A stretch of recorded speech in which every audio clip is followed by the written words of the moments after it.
Victory over Japan, VJ Day. The 15th of August.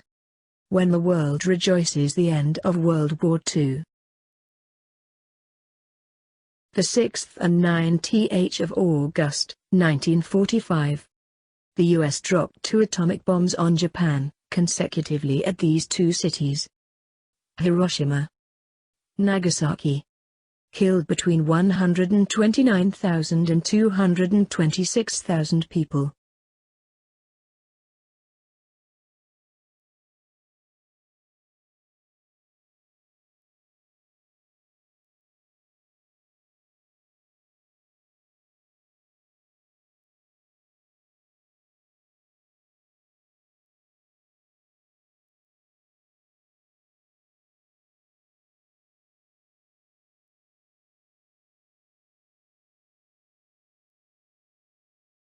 The 15th of August, 1945.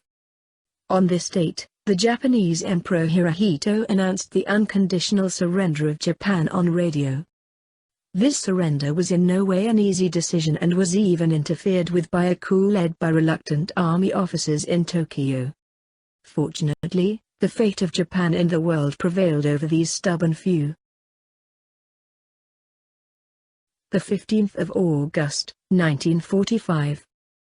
The full stop to a brutal world war that lasted 6 years, in which all 5 continents and 4 oceans were involved, in which civilian deaths totaled 55 million, and military deaths totaled 21 to 25 million.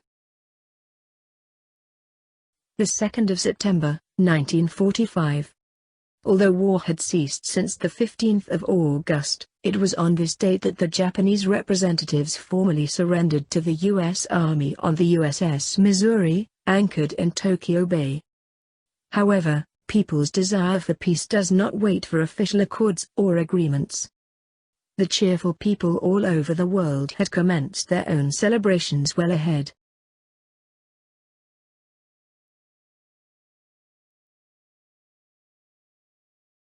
The 15th of August, 1945.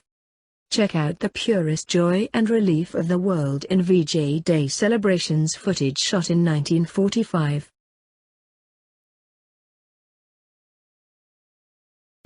Peace has once again come to the world. Let us thank God for this great deliverance and His mercies. Long live the King!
The curious name of VJ Day in Australia. VP or VJ? Although the US, British and New Zealand governments preferred VJ to refer the 15th of August, VP, that is Victory over Pacific, was, in fact, more commonly used and endorsed in Australia instead. The curious name of VJ Day in Australia. VP or VJ? Lower San Martin, Middle, from Richmond, Vic, with the crowds in Melbourne on 15th of August 1945. The origin of VP Day came from this picture, where Lower San Martin wore her handmade celebrated sweater with the word VP knitted.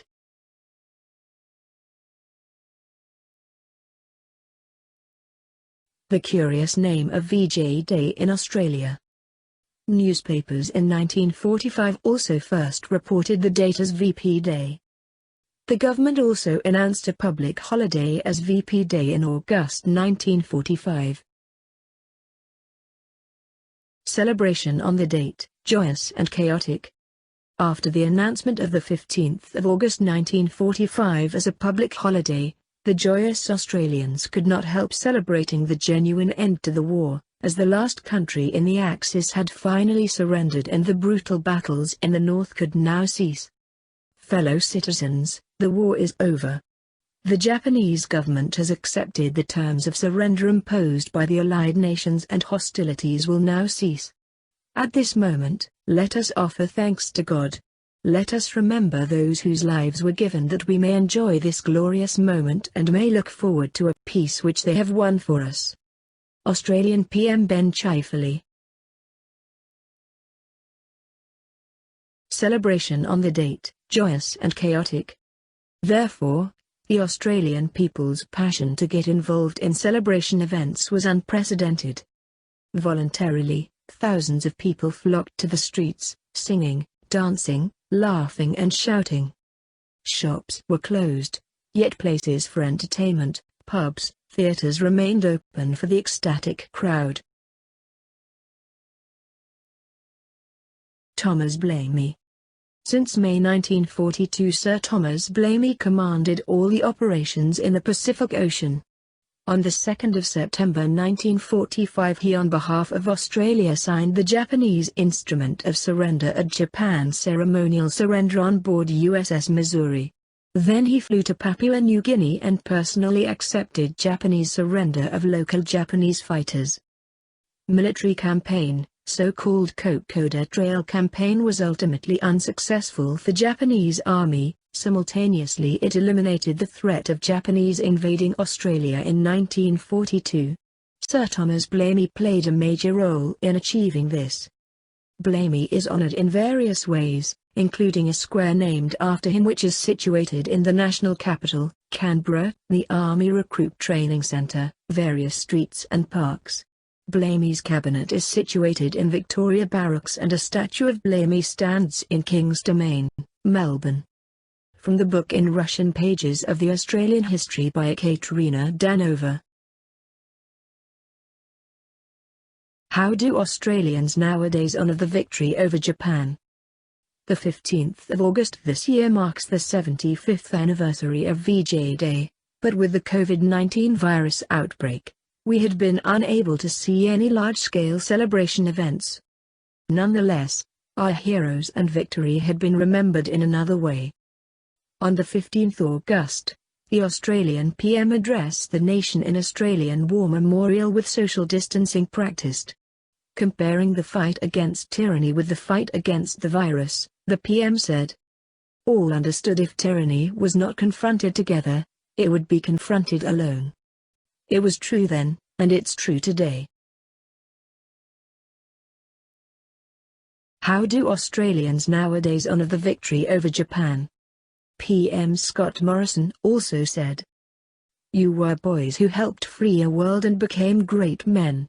You did all this with your nation behind you and always on your mind. In your sunset we honour you, we honour your generation. In my mind, you are Australia's greatest generation. Australians will never forget your sacrifices and would be eternally grateful for your brave deeds." a beautiful patriotic song dedicated to the nations united for the cause of defending their freedom is If England Wants a Hand, Well, Here It Is, by Harrison Latimer. Marwo would like to thank the volunteers who contributed to this presentation.